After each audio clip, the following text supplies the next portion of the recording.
Good afternoon, everyone. My name is Tom Suter, and I'm the founder of the Advanced Technology Academic Research Center. And we thank you for joining us today for our ATARC After Lunch on Thursday webinar series. We've got a great lineup for you today.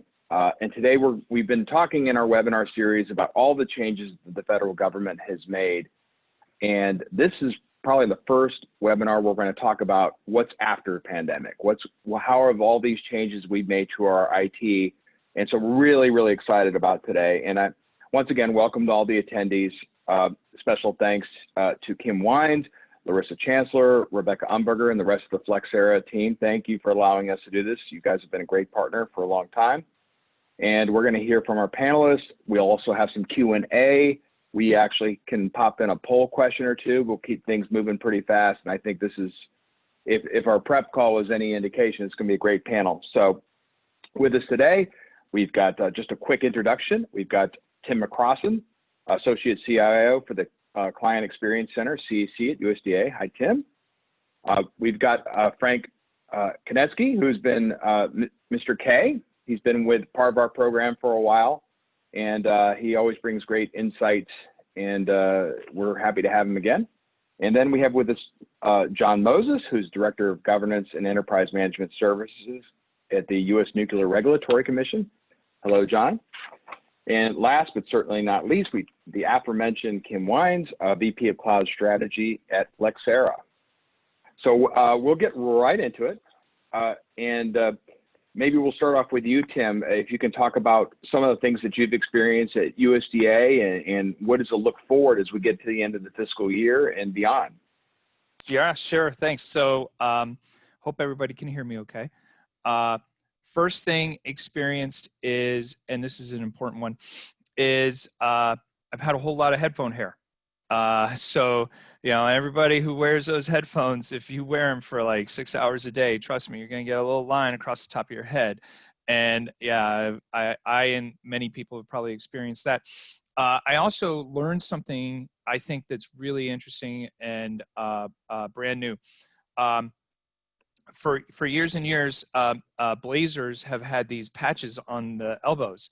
I never quite understood why, until I had to open every door and push elevator buttons with my elbows. And so now I completely get it. And it's just all of those Blazers were way ahead of their time. And you know, now it's a totally practical change. Tim, you're back in style now. Totally. What do you mean? I never left. So a couple of things. So here in this environment, there's a lot of tremendous opportunities that we have, and from my perspective, I always I just see the glasses half full, but these opportunities have really accelerated or propelled the department into a new era of how we deliver service, right? So my organization, we basically deliver, we do the customer help desk, the email system, the deployment of laptops and machines, all of that. Somebody has an IT, we do the networks inside the buildings and all of that. And so if anybody has an IT problem in USDA, they're calling me. And traditionally, a lot of our support has been, the person down the hall, right? You know who the guy is, and you call the guy, and he comes over, and things happen. Well, if everybody's now working from home, that is disruptive to that practice. And so this enhanced telework situation really forced us to change how we deliver service.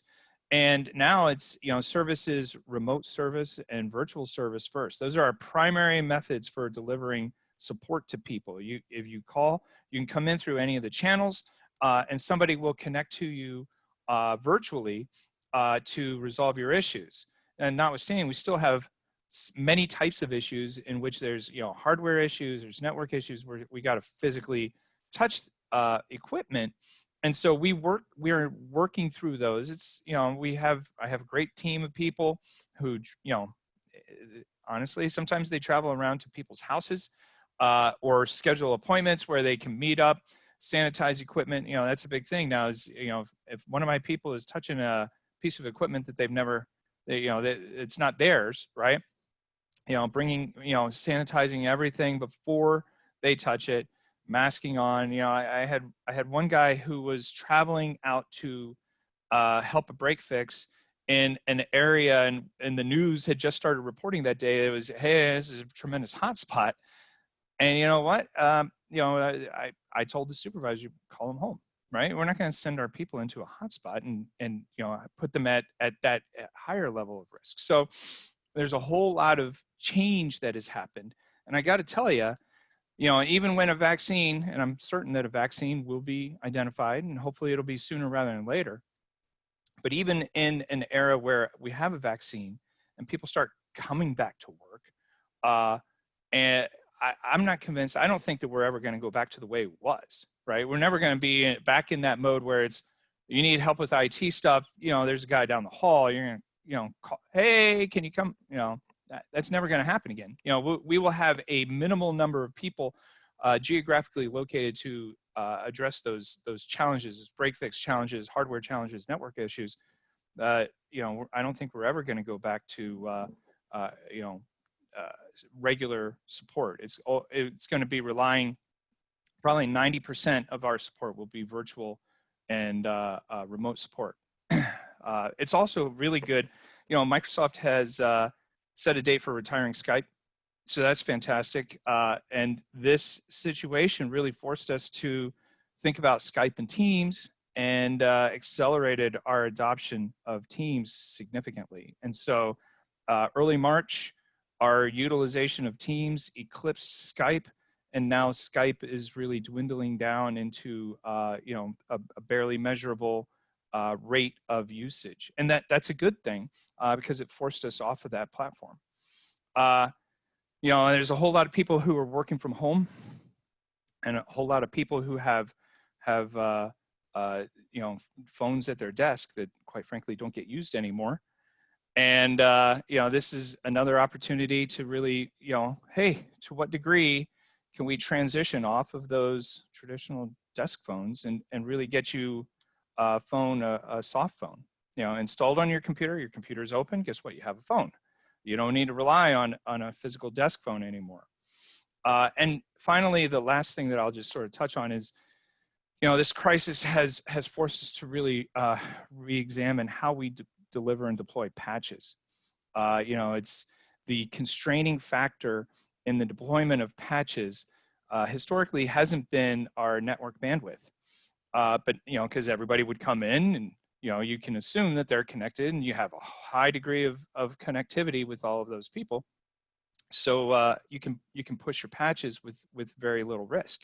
Now, everybody coming in through VPN, there is. And so now you have to really start to think through the challenges there and how you can mitigate some of those challenges and deploy those patches, because you absolutely still have to deploy the patches. You can't have people operating at risk. But we've got to be smart about that and stage those out so that we're not choking off the network capacity while we do it. So that's just a few things, lessons learned from USDA, but I look forward to mixing it up with the rest of the panelists later. Yeah, no problem. And are you back in the office now, Tim? Oh yeah, I'm here. I am here. It's a small portion of USDA people are in the office. When we will at some point identify a date for phase 3 reopening, and we'll have a much larger population in, but I'm here as a phase 2 person.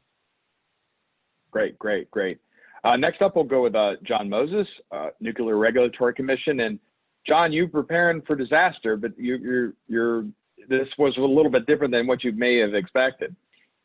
Yeah, fortunately, we were ready and prepared for what we wanted to do. Some of our colleagues started emailing us in early to mid-February, like, hey, what if the worst case happens? I mean, obviously our agency is a safety and security agency. And so that's clear in front of our mind. So they started asking us, and actually at the time, our CIO, Dave Nelson, said, we should really take a look at this. And that was about mid-February. So we started looking at it. He challenged us. We have two divisions in our CIO shop, so half is mine, half's a colleague of mine named Tom. So we looked at it and we formed a couple of quick work groups. We redid our pandemic planning and COOP plan. We examined our network and bandwidth needs.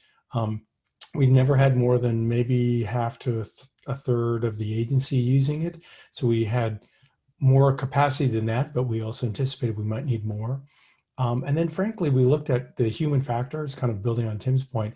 How can they work remotely? Do they have the tools? Do they have the assets? Are they used to doing that? And one of our colleagues came up with a bright idea. Hey, let's do a practice day for the entire agency for telework. So we pitched that to our executive director of operations. It was approved. Ironically, it was Friday the 13th of March that we had our telework practice day for the entire agency. The immediate week beforehand, for 3 days, we actually set up tables in our headquarters. We have an exhibit area that most of the agency seems to walk through at any one time. And we had tables to teach people how to use one-time passwords, either physical passwords or virtual, how to look at and access into work remotely, whether through VPN. We have a virtual desktop through Citrix, Microsoft Office 365. We also handed out various peripherals, hundreds and hundreds of laptop sleeves and keyboards and mice. And I actually have mine. I just took it off my headset. So we had all those handed out. Then we had tables to show people and walk them through, well, here's how Skype works and here's how to communicate. And here, why don't we try out your OTP to make your one-time password to make sure it works. So we did all that. That was very successful. We had great lessons learned. Less than 24 hours before lunch the next day, I'm getting a call. Hey, looks like on the next business day on Monday, we're going to be in this expanded telework. By the following Wednesday, the entire agency was in mandatory telework. So thank God we had prepped for it. Some of the things we did afterwards, so our work never stopped. And like Tim pointed out, we did a couple of things.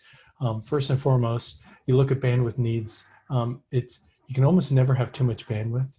So we expanded our bandwidth. So folks want to use video, display their screens. A lot of folks are displaying their materials on their collaborative meetings. So we expanded bandwidth and worked with our vendor for that. We actually, for our mission, we've actually created and deployed web forms by the licensees of nuclear materials. That could be power reactors or commercial users. So they could submit requests for amendments or exceptions based on COVID and other contingencies to us fairly quickly. Typically in the past, they'd filled out forms and emailed them to us or provided them to us in other formats, but we needed a more socially distant way to do it. So that was built. We actually were in the midst of building out a point of presence. So for those of you who may not be familiar, it's a facility that's an intermediary between you and your cloud provider, and you often can get much faster access. So you reduce your latency. It's almost like operating at the edge. So you can build out kind of almost like a mini data center in their facility, which is literally across the street or maybe across the fence line from Azure, from Google, from everybody, all the data centers. So we actually went out to one near Dulles Airport.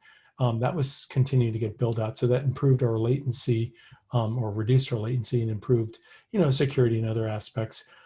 We also are in the midst of transitioning, as Tim already did. We're doing the same thing. We're transitioning from Skype to Teams as well. So we kind of never stopped our work. We have seen some things accelerating. So a lot of the modernization or the shift to more our digital experience has been accelerating.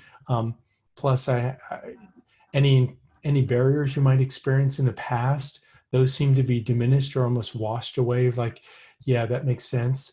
And then, of course, our cybersecurity program is pretty robust. So that's something you're always vigilant about because you just modified your let's say, surface area for malicious actors pretty dramatically. And so we made sure that was protected. We took other measures such as you can't print at home. So that's actually good because then you're actually using the digital tools and a lot of the collaborative tools to mark up documents rather than someone printing it off and marking it up and handing it to someone else who then either scans it or types it up again. So it's actually increased efficiency as well. So those are some of the things we've learned and done so far. Great, thank you for that, John. And Frank? I also took off my headphones for you guys today because I have my copy too. You know, we all seem to have one of these right now. This is kind of interesting. But we were in a situation where we always had telework, but we never expected to telework, you know, the majority of the airmen on a weekend and move them all out. I mean, this was something that was unheard of before. And therefore, we had to actually increase our VPN capability, like immediately, which took multiple days. We actually moved hardware around, we prioritized hardware capabilities. We actually had to go and buy a significant number of laptops and other devices because most of the people on the bases live near the bases and they have desktops and they don't really want to leave and they come back and forth all the time to the base. But since the base was closed, they couldn't get back into their own environment with their laptop or their desktops that we normally work with. So we had to figure out a way of actually making the workforce more mobile than we ever thought was going to happen before. DoD helped to actually set up a Teams version, which was kind of like, for us, an ILL2, which is kind of like a little less than FOUO, but kind of interesting. So we can actually communicate with each other, even though you're on your own personal computers, as opposed to our particular workstations that we have in DoD. This allowed us to actually do multiple things at the same time, actually converse with each other. And besides that, converse with other people and other agencies and see what was going on, which helped immensely as we went through this. Now, we do have Teams ready in a secure environment for IL5, it's our secure environment. So we didn't have a question of knowing Teams. It was actually getting Teams out to the workforce that was sitting at their homes that weren't actually connected in a secure way to this. So as we play this more, we set up various more capabilities for mobility. We're looking at a BYOD pilot right now. We're trying to do that. We're trying to push that out as a convenience. We do have other mobile pilots, another mobile collaboration tools, which are pretty secure for video and to text, but those are special cases, usually reserved for agents and everything else. It's not something that you want to distribute to, 700,000 people right off the bat. And so we're trying to figure out a best way of going forward as we go, down the path of what is the mix between who should be mobile, who should be at home, who should be teleworking. Now, since we run an aircraft system, you can't maintain aircraft sitting at home. Wish we could, but as we look forward, what could we do at home? And therefore we talk about, having augmented reality, visual reality, have the SME sitting at home saying, hey, I understand this, show me the part or the area in the aircraft engine that needs repair, and I can help you now that way, as opposed to actually bringing that SME into the area that they have to work with.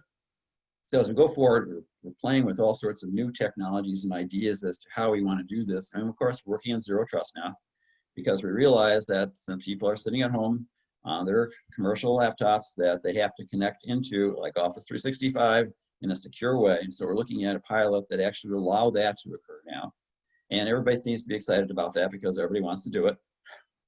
But again, we have to figure out what mobile environment we want to have and a telework environment that we want to sustain. In fact, we've even talked about having permanent positions now that would be telework positions. Now, that's totally unusual for most industries to actually say that, because a lot of people like to look at you in the office and say, hey, I want to make sure that you're working.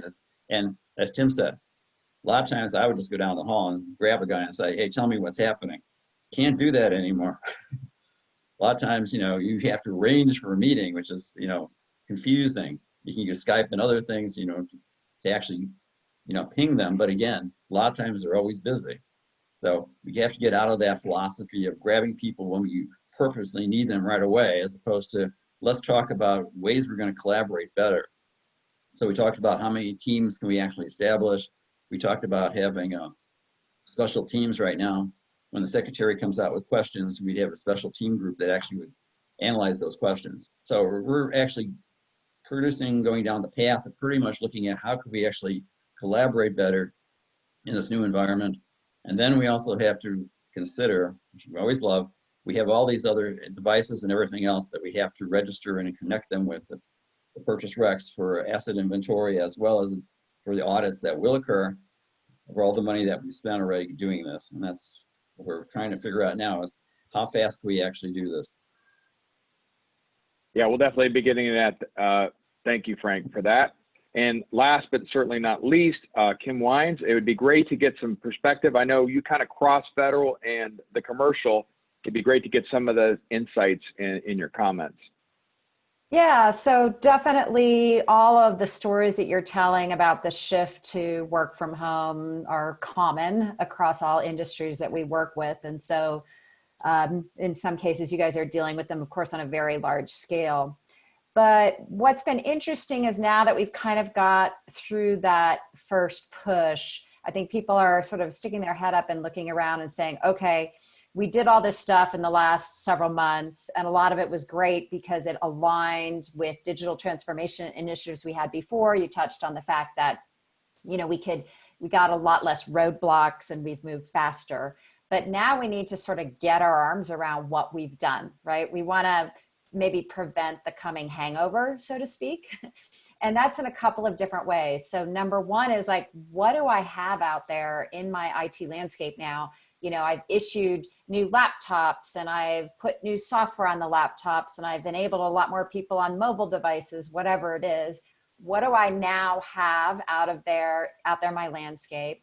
What does that mean from like an asset management and a licensing perspective, right? So do I have control of it? Am I setting myself up that once Oracle is less forgiving, you know, 3 months from now, that they're coming after me with an audit, and I need to be prepared for that so I don't get hit with a true up. So definitely getting arms around that. And then the last piece is often companies' initiatives, or in your case in the government, mission has changed, right? Or the overall mission is the same, but you're now having to ramp up new programs that didn't exist before, or scale something up and do less of something else. And so that means a lot of organizations are looking for cost savings. They're looking to see where is there low-hanging fruit where I can either, you know, turn things off or turn things down, or I can rationalize. And, you know, you talked about Skype to Teams. All right, let's make sure we're deprovisioning Skype and not paying for that. So what are the ways that I can find low-hanging fruit? And that's a couple of different areas. One is on the cloud side of things, whether that be public cloud or gov cloud in your guys' case, or whether that be SaaS. We may actually have the opportunity to turn off the light switch and have the bill stop going up, or have the bill go down pretty much immediately in some cases. In other cases, it may involve either renegotiating or optimizing prior to a new contract negotiation, so that we can, you know, make sure that we've optimized everything we're doing. We don't have those duplicate licenses out there, or we're not running stuff that we're no longer using because people aren't in the office. And then how do we get that under control and bring those costs in line so that we can reallocate spend to these new things that have come up because of COVID? Great, thank you for that, Kim. I think that'll get into my opening question for the panel. It's kind of two parts. I'd like to, based on our call yesterday, can you go into, for the government folks, what did you get from the CARES Act? And I think there's not a lot that's come out about that. That would be interesting. And now, as we get to the end of the fiscal year, you know, how important it is. Some of the stuff was done ad hoc. It was thrown in there. You know, you had to meet the mission requirements. How are you looking at inventorying what you have now and making some business decisions on what the enterprise is going to look in the next year and beyond? We can start with you, Tim, if you'd like. Sure. I'd like to hear from everybody. Yep. Yeah. I mean, the big thing for us with respect to the CARES Act was, it was two things, right? One really big and enterprise impactful is we increased our bandwidth by an extra gigabit to increase that throughput, because, you know, as John said, you know, the executive branch of the government really had just started. You know, they had laid out a couple of agencies to start this, you know, exploration of what's our capacity to support remote workforce. And so I think we had, as John had identified too, we had one day where we got to explore that and sort of come to terms with it. We realized pretty quick that we're going to need an additional gigabit of bandwidth, and it's a big chunk. And so that expense was borne in there, as well as some expense for PPE, because we were as I said, we got to sanitize the equipment, get masks out to all our people, and at that point in time, masks were kind of in short supply. We didn't all have them, right? So but yeah, and so that was a challenge because I still had a whole lot of people that were still interacting with customers, and so yeah, we were able to get that done. And since that time, we've really, knocking on wood, really generously, because we really have sort of met the need with those. We didn't make the one thing that I will tell you that my instinct was that the secretary and the deputy would sort of take their foot off the accelerator for some of these projects that were underway, that were in the pipeline. And I will tell you without a doubt, there was no stomach for that, right? So I have one project in which end user consolidation, basically I already supported about 40,000 people in USDA, and we have a project to bring the balance, an additional 65,000 people into my organization for support. And no, we weren't slowing that down at all. It's got to still be done. It's got to be done before the end of October. And so, yeah, we are still on track on that and making progress, which, in this environment is all by itself amazing. And then I have another project to flatten the network. We had like 9 different networks in the National Capital Region complex.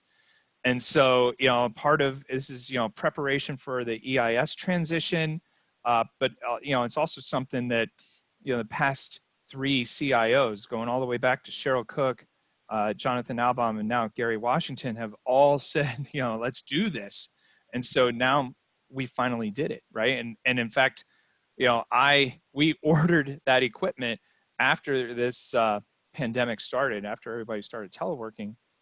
And I'll tell you, it was really weird because I'm in the office in the middle of April, and in the loading ramp we have 500 switches that get delivered on these pallets. And I mean, it's like I was glad that there was really nobody else in the building, because we can just get these carts of pallets and take them through the hallways and get them to where they need to be, so that we can set up an assembly line to get them deployed. And so that's convenient, right? It's kind of like anybody who's in the DC area, Metro, said, hey, let's go and do a whole bunch of track improvement, right? And almost half of the stations in Virginia are closed down. Nobody was riding the train anyway, so there's hardly any impact. I want to go and do the network. There's hardly any impact if you're doing the network, because nobody's on it anyway in the headquarters building. So this was a good opportunity to do that, and we achieved it. We flattened the network about a month ago, and so that was I would say transformational type of experience for USDA. Cool. John, you want to add anything? Yeah, so we have a couple of things that we've been doing as well, and I would agree with Tim that it presents new opportunities. So we had no delay or pause in any of our activities. If anything, it's accelerated other ones, like driving towards a digital experience. It's certainly a lot of tailwinds, and I shared with the panel yesterday. So several months ago, our CIO sent around a pretty funny meme of a poll asking, the workers of the made up one, what's your biggest factor towards digital transformation? And box 1 was your CEO, next was your CIO, next was your customers, the last was pandemic. And that's where the results showed like 90%. It's certainly the impacts of the pandemic have reduced the barriers that once appeared to be insurmountable or difficult. I think, as Tim probably alluded to, prior CIOs, lots of reasons came up, but now it's a little harder for those reasons to really take hold. One thing we're doing is, like I said, we already started moving to a point of presence. We're continuing to do that. I didn't mention, we're in the midst of infrastructure refresh, same thing as Tim. We have large pallets of equipment coming in. There aren't that many people, so it's a lot easier to do that. We're actually in the midst of updating and modernizing a lot of our physical space in our buildings. So that's been actually accelerated because there just are fewer people in the complex. So it's a lot easier to do.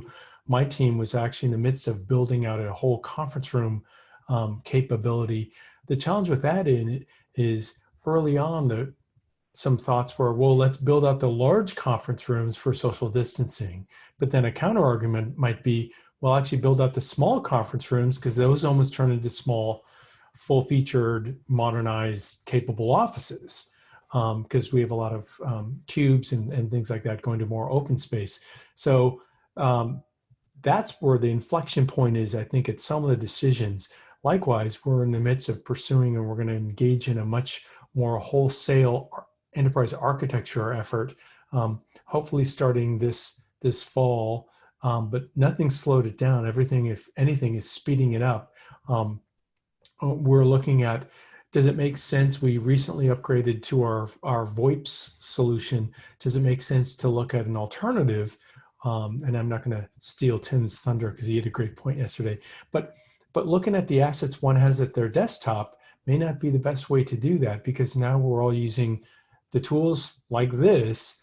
So if you spend your money on these tools, it's just like the story was several years ago going to cloud. Back then, you're dumping a lot of money into your data center, but then it's shifting out to dumping into your network so you can get to the cloud to refresh that. So it's the same kind of thing. It's the centrality of the end user experience. And what do they need? They need laptops. They need decent collaboration software. They need bandwidth to support that. They need training to how to use it and maximize that.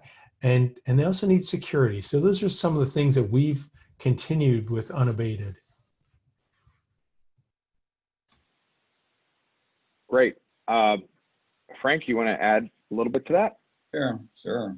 This is kind of interesting because when John was talking, he reminded me of a discussion we just had like a couple hours ago. It was like, what endpoint security should we have now if we're going to go to a zero trust architecture? Especially since if we're going to be using non-GFE equipment, are you using something else? So it was, people are thinking about this now, because otherwise we'd just be buying, refreshing what we had already, or going towards, wholesale buy for all of DoD. And now we're looking at, well, I'm not sure anymore. Maybe we think about this a little bit better now and figure out, well, if I have a laptop, do I have a phone, do I have something else that I could actually change my endpoint security, which means the licensing would change, the inventory would change, and everything else would change again. And I think that's one of the factors that we are pushing forward to. I mean, we've gone down a BYOD path pretty quickly now. It's in testing right now. And so that was a push for COVID, because we wanted to be able to actually have the airmen have some connectivity in an easy way, as opposed to everything else that they have. And so I think that, the push now is, what can I change? What can again, you have to have a bill payer somewhere along here, because we did have lots of bills. I mean, CARES provides some money, but, not enough to actually cover everything that we had to buy and shift around. And so I think that's going to be one of the issues, is how fast can we actually look at different things, and how fast can we evaluate them and then turn around and change things. That's going to be the killer. Well, it's going to be really tough if you don't have something to examine what you have and your software licensing and that kind of thing, to the kind of the point of this, rationalizing your IT spend. Kim, we at least in government, we're not laying people off, except for USCIS and a couple of places that are for pay. I think that the industry side has really had to look at this as, what do I have? They're having to make some really hard actual business decisions because their budgets are dropping. That's at least what I've seen, but I'd love to hear your perspective, what you've seen across commercial, and then in government, if you want to touch on that. Yeah, I mean, I think you guys have seen the numbers out there on unemployment, and some of those, of course, are in the obvious industries that are getting impacted, but we're seeing ripple effects. And so this is kind of part of the impetus. And I know to kind of get a handle on the cost side of things. So what do I have? What am I using today in this post-COVID world? And what do I need going forward? And then how do I get my costs in line with that? So whether that's right sizing, or getting rid of support for things we don't need, or getting our licenses under control so we can negotiate something down, or getting our cloud spend under control, whatever that picture looks like, that's a big focus for people. And I know a few of you, I'd love to throw it back to the panel, had mentioned on our call yesterday that even before COVID, right, cost savings and reducing your cost model or optimizing your cost model was important. Maybe talk a little bit about that journey that you've been on, and if that's changed at all with the impact of the pandemic.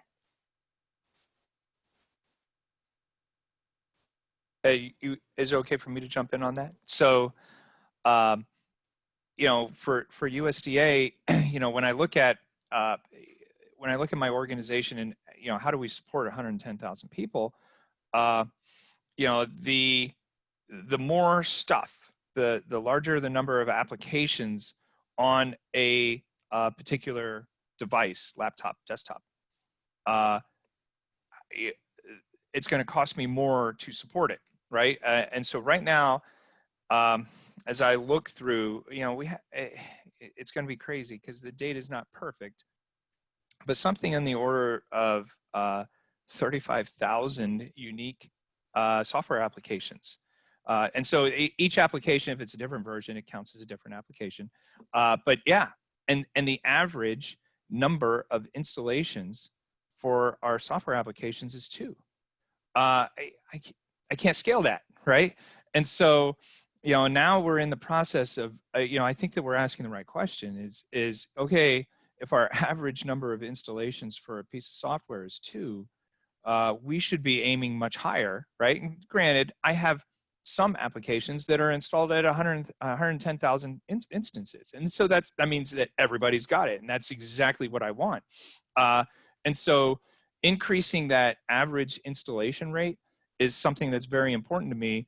And decreasing the overall number of unique software applications is also interesting, because it's going to make my service desk, my support group, more efficient, right? If we have fewer things that we have to support, fewer things that can go wrong, I have fewer things that I have to test, and then my team who are dealing with customers is going to be better equipped to manage those questions. Additionally, each of these applications sort of represents an opportunity, a vector from a cybersecurity perspective to go and do harm. And so it's more onerous for us to secure with that larger number of applications as well. And so, really, I think we're all sort of mobilized on this. And as John mentioned earlier, is going back to the basics on enterprise architecture, right? Technical reference model. That's what, and so my organization has traditionally been in the mode of saying, hey, the customers are always right. And if the customer says, install this or install that, we're going to do it. Do they have a valid license? Has it been tested?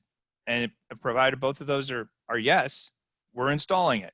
And so now, the question that we're asking, which I think is the right question, is should we install it, or can we get all the mission areas together to really think about, what are instead of having 15 ways to slice the cat, can we just have, 1 or 2 or maybe even 3, and decrease that number of total software?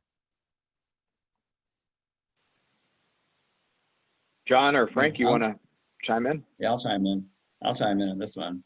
This is the problem space we have all the time.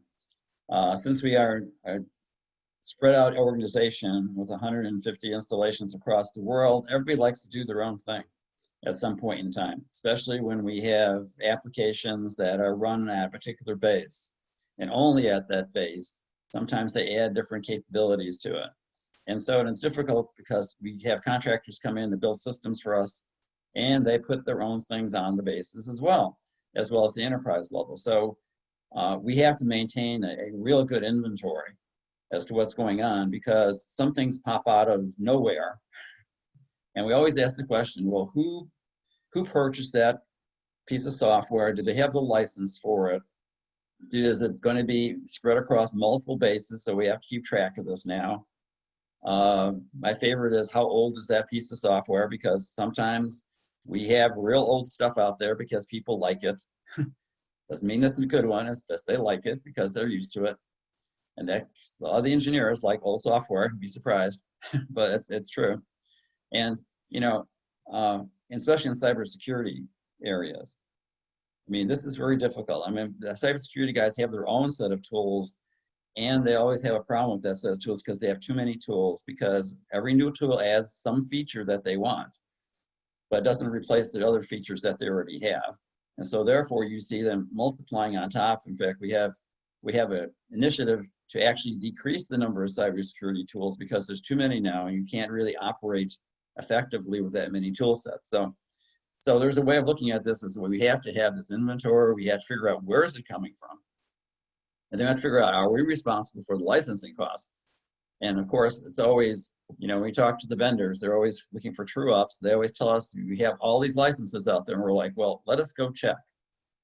You know, we're not sure. And this is the way we start checking.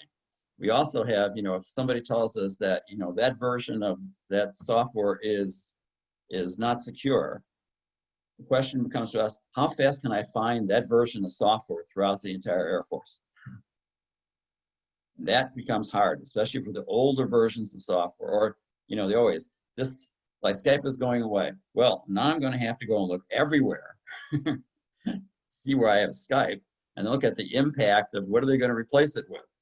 You know, let's hope it's Teams as opposed to everything else. But, you know, the way people are out there, it's a question of, you know, they're having especially unique capabilities that they want, and therefore it becomes difficult at times. So license management is a big deal for us as we try to figure this out, especially since we are buying more laptops and other equipment.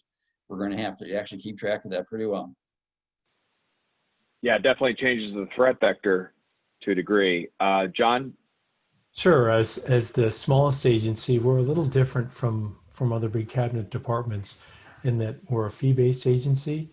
And, you know, historically, our agency used to be the same agency as Department of Energy when the Atomic Energy Commission existed. It was a big agency. They split it into two parts, one with Department of Energy, the America Science Agency, and then we're the safety and security side to make sure that the civilian use of nuclear materials is secure and safe. So because we're fee-based and we reflect the usage of our licensees across different sectors, whether it's power generation or medical use or construction, other commercial uses, et cetera. We've been shrinking over time, so therefore cost pressures and optimization is kind of our bailiwick. We've actually have several internal requirements for that and statutory requirements. So we convened in 2018 for about 4 or 5 months. We convened an agency-wide task force to look at the centralization and standardization of IT. So I was one of the lucky 2 co-chairs. So we came up with 8 recommendations. One of them was centralization of software and hardware assets, because some of our mission offices, and we have 4 regions, a training center and mission offices, and then 50 locations where inspectors are at resident locations for prompt response, and so they can make sure everything's safe and secure. So based on that, the following year, well, not even the following year, as we switched over to 2019, we started implementing that. So first, we looked at different versions of software, types, whether they could be purchased in larger quantities, kind of the economies of scale. So we started doing that for enterprise agreements. We updated the technical reference model to reflect what should be in it versus what had been lingering wrong. And as Frank and Tim both alluded to, people didn't get rid of, but they really should have, because it's not really either secure, or it's not a good investment, or it has old features. We then formed another team to start working, and this was interesting. It's in terms of virtual work, we actually created a virtual centralized model. So even though it's centralized and it's kind of centralized in the CIO shop, it's actually carried out across all 4 of our regions and several offices. So if we were on this call, well, maybe Tim and Frank would handle the purchase of the Microsoft agreements, and then Kim and I might handle IBM licenses or something like that. So even if we're in different locations or different units, we did it in a coordinated, centralized way to drive down costs, increase efficiency. And then we did one more thing that was pretty fortuitous. As we're modernizing our fleet of laptops, they actually had a survey to every user to make sure that when they're migrating, Tim knows this better than me, I'm sure, you're migrating assets over. So they had a survey and they filled out what they had and needed. Well, then that became, well, we have a different version of that, so you should use the standardized one. Or we'd have an inquiry, well, you have this unusual tool there. Do you still really need it? Or we have these 2 other tools?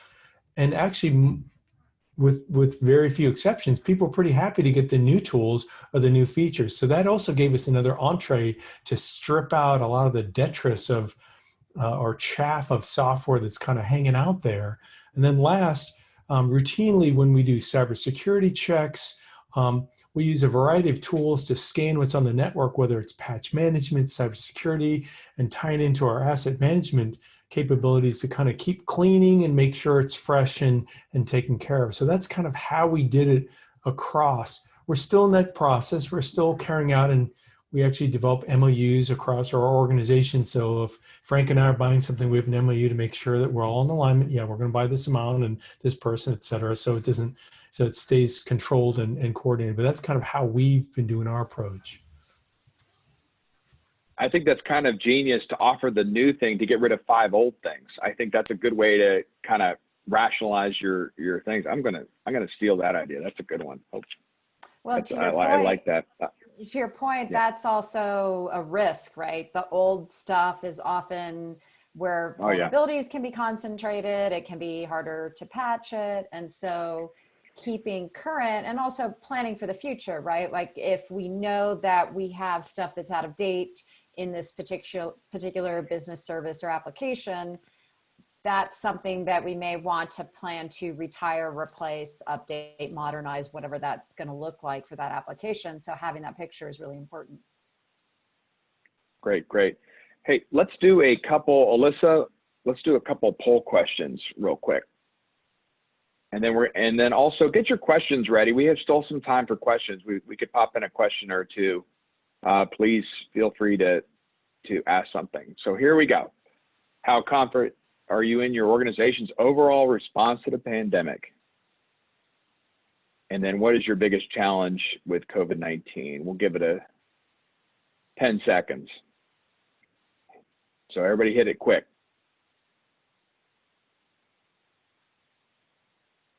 Okay. All right, Alyssa, what did we get with that one?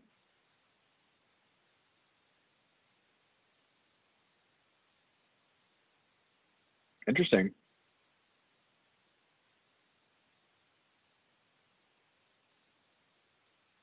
That's yeah, I think the government's done a pretty good job on this. I think it seems like everybody dropped what they were doing and kind of got this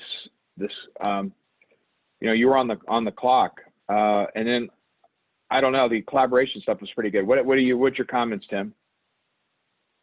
Sorry, I have power save and my lights went out. I have to move like this every once in a while. every 15 or 20 minutes, it's going to time out on me. And so, but no, the poll results seem to indicate to me, my takeaway from that is,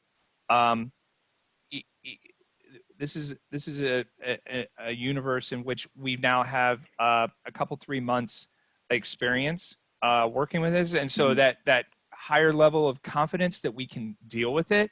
You know, I would say if you asked us in late March, early April, I would think that it would be a very, very different poll, especially on that first question. Oh yeah. You know, what is your confidence rating? Because nobody knew, right? I mean, this is uncharted territory for all of us. Now, yeah, I think that, you know, we may not, I feel like we've adapted, right? There's been an adaptation to this new model for how we're going to operate, how the mission of the organization continues in the face of this adversity. And in fact, how can we still make progress, right? And move out on new things, start out new opportunities.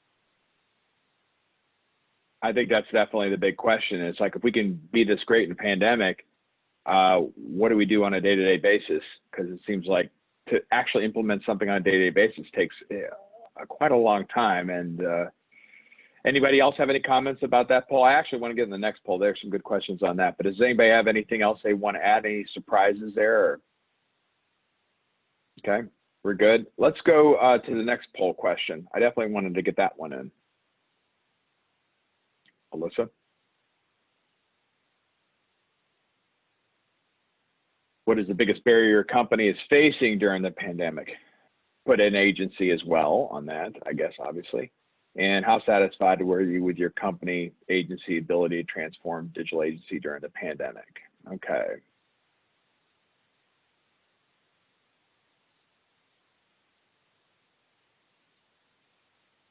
Very interesting. Okay. All right, Alyssa. Kind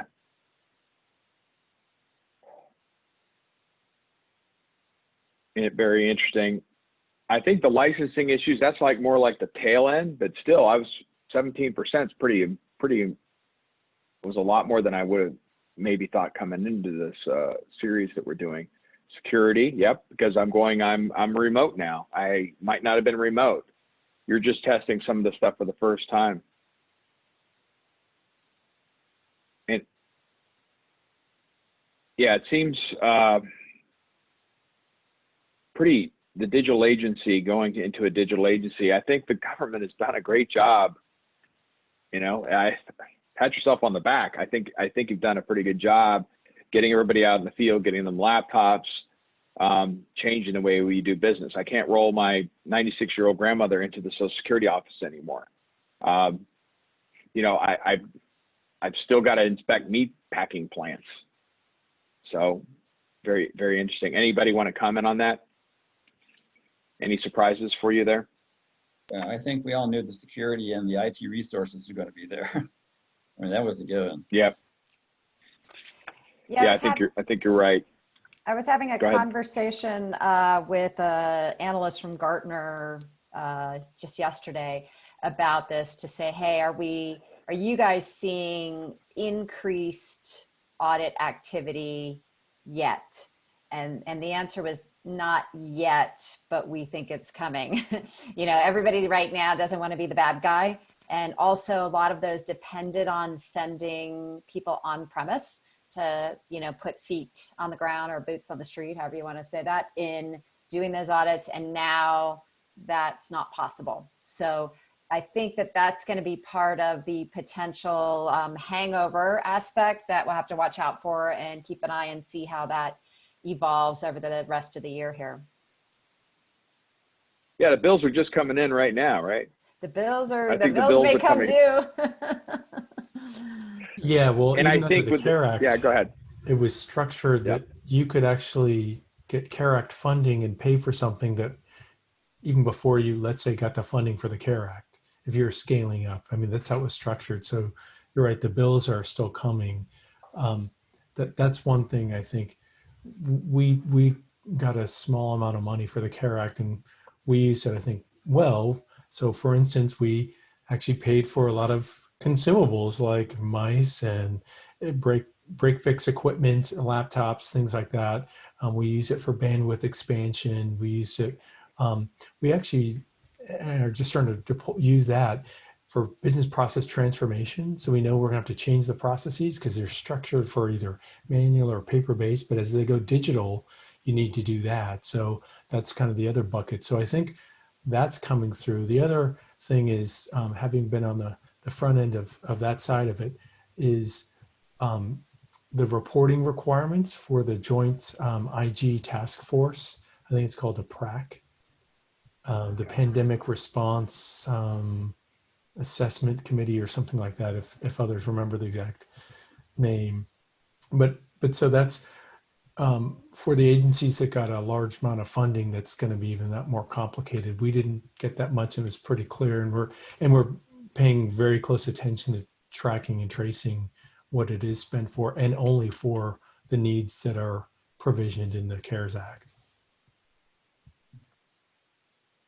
Yep, interesting. And Tim, I'll use USDA as an example about productivity. You know, you have EAS there in Fort Collins.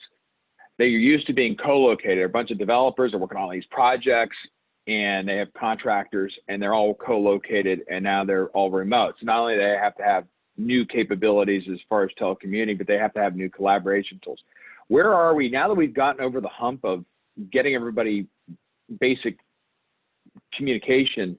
Is the work of government going fast?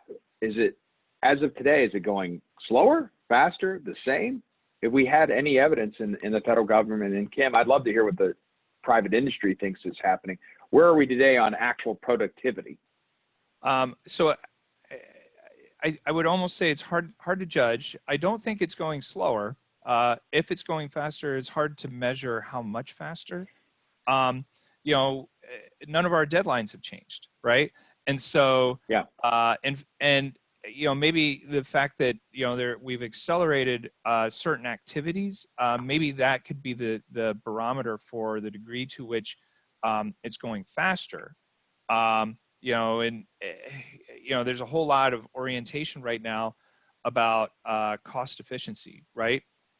And so, you know, it's right now for IT people in USDA, we currently have both a hiring freeze and we have a voluntary early retirement. And so, you know, there is this sort of idea, this notion that, you know, we can be leaner and we can try to identify some opportunities to better leverage people and scale what we're doing using automation. I mean, just for example, just today, you know, I mentioned earlier this transition from, you know, desk phone, traditional desk phone on my desk to a soft phone, right? And, you know, we did that, we're doing that. And somebody sort of chimed in and said, and because I was asking, well, you know, what about the 140 phones for this organization? And, you know, the response back was, yeah, you know, we did some digging and there were 140 lines that we've been paying on every month. It's just nobody in the mission area ever told us that those lines are no longer used, right? And so I said, I'm like, are you kidding? How many months have we been paying for these telephone lines, and nobody is even on the end of the phone to answer the call, and it's not needed, you know? And so we're going to realize some cost avoidance in this scenario. But that situation that I just described there on the phones, that when you think about software applications that are deployed to machines, I mean, that scenario is manifest, you know, 10,000 times, right? Because, and I'm not picking on any particular vendor, but you have somebody that they need Microsoft Project. Okay, I have a project to run, or I have, let's say, you know, Visio, right? I got to go and do some business process reengineering. And so I'm going to need this software. And, you know, then you go and, you know, you complete that task and then you're doing other things. Guess what? I don't need Microsoft Project anymore. What we're not very good at, we're finding that we're not effective at, is taking that software back. And if we could take that software back, there's a whole lot of cost avoidance that we can have. You know, as somebody mentioned true up earlier, and everybody knows, you know, it's like, hey, here's how many licenses we think we're paying for. And, you know, the firm comes back and says, well, here's how much we think you're paying for, and you're going to true up and pay that amount. Okay. And so the question that I posed to the team is, has there ever been a true down? You know, based on the law of averages, if we have this many years of true up, shouldn't we at some point, you know, start to figure that out and have a true down? And so my hope is that somewhere in the future here, USDA will be looking at a true down for certain types of software. Yep, and there's plenty of ways you could repurpose that money around IT modernization with these legacy systems. There's a million different things you can come up with to spend the money. John or Frank and Kim? Yeah, I think Tim's hit on something, a really good point at the true up. It's kind of like the model's built on almost like a data center model, that you have to build a number of servers for your maximum capacity. You have them ready to run, even though you're running lower. And until the software vendors start following the cloud model, where I buy for what I use and I scale it up and down. And I think when one of the vendors decides to do that, especially a big one, then the other ones will start to follow, because that's going to happen. I mean, he's fundamentally right. Unless you have to renegotiate, you have to get a new contract to get a true down, and because it never goes down again unless you recut it. So I'm hoping that we get to a point where we follow licensing more like cloud model. Yeah, pay for consumption, right? Yeah, exactly. I hope so. Now, here's the thing I'll Frank, tell I know you. Go ahead, Kim. Here's the thing I'll tell you about that we've found out in the cloud over the last 5 to 10 years. It's like the kids, when I was a kid, my dad would go through the house and, turn off lights and say, "Kids, I don't own stock in the electric company." And that's really still a challenge as things move to the cloud, right? Even if we're paying for consumption, have we really shut things off? Have we deinstalled that Visio software, for example, and reharvested that license? So it gives you the opportunity to bring costs down quickly, but it requires a new type of management and typically automation to help keep that under control. What I was And going to Frank, say, yeah, go ahead. basically, yes, you need automation, because you can't do this without automation. I mean, and we've been down that path already, that you have to do this, otherwise true ups are always higher. I mean, they're never lower. I've never seen a true up that goes low until we actually can show something physically to the person that says, hey, this is what we've done and the inventory is correct because you believe it's correct, because we do this every day. They don't believe that. They rather run their tools on our network to tell us what we have, which is always a fun thing. Consumption models be interesting, but a lot of times they're pushing, enterprise services. Here's an enterprise version of this. We expect you not to exceed X number.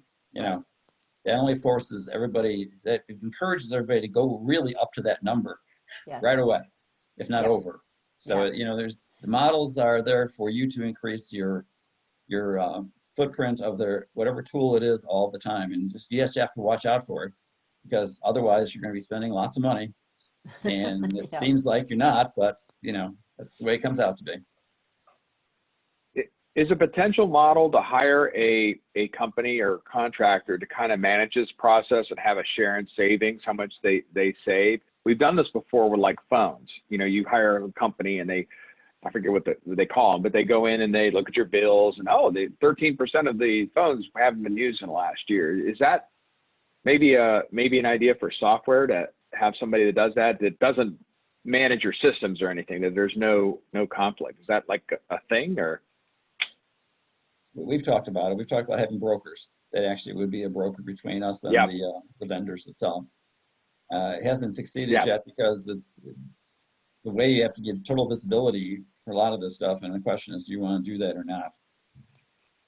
And then the question is, how much do I got to cover? I mean, the broker's going to cost money. If they don't save us anything, well, it's more money. Yep.